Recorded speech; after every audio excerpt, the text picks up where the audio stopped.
Welcome everybody to Learning Module 5 over shock, bleeding, wounds, and bandaging. This is quite a long learning module. I'm going to give you 2 weeks in order to do it.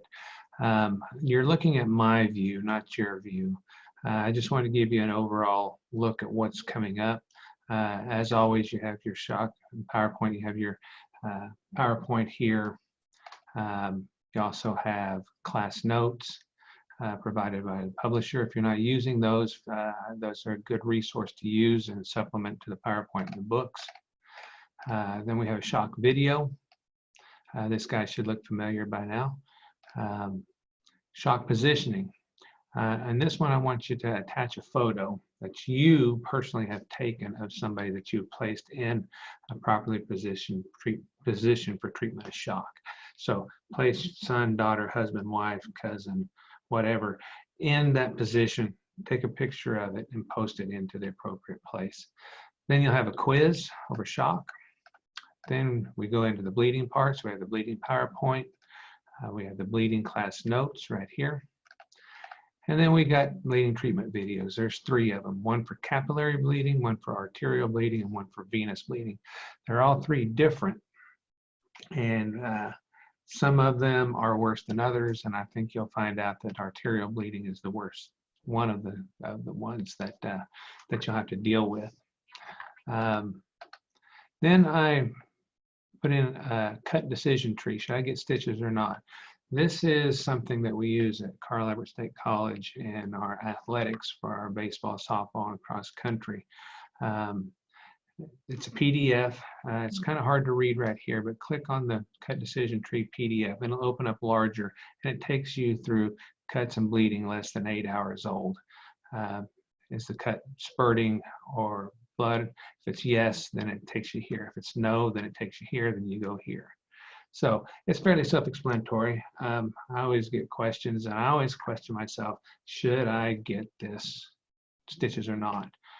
For example, my boy is a senior in high school, just committed to play college not too long ago, was trying to learn how to drag bunt.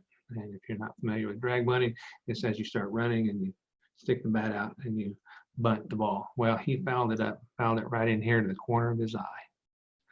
And I employed the cut decision tree as to whether or not he should get stitches.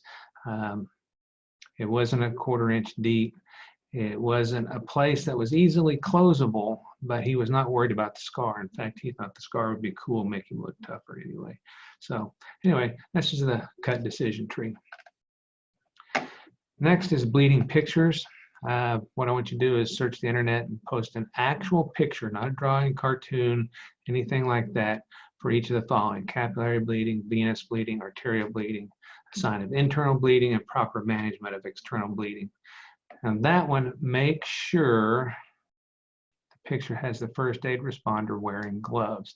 So this is one that you can take of yourself or have somebody take while you're doing it, but be sure to have gloves on, because that is our first line of defense when it comes to bleeding. We take care of ourselves first, we take care of the victim second.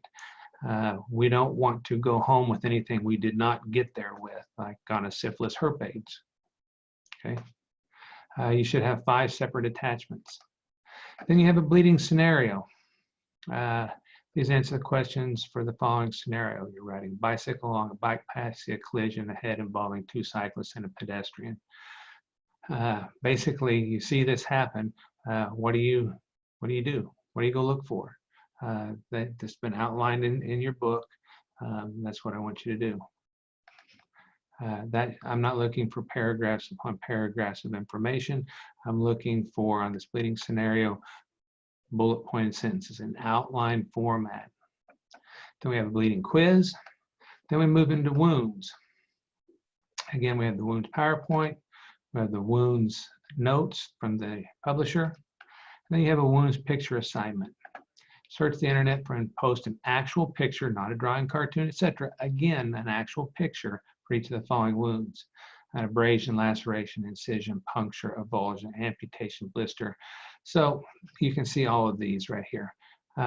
Be prepared. If you have kind of a squeamish stomach, If you don't like a lot of blood, some of these pictures that you're going to find you're going to find a little disturbing, but I still want you to copy that picture and post it into the appropriate spot on the assignment.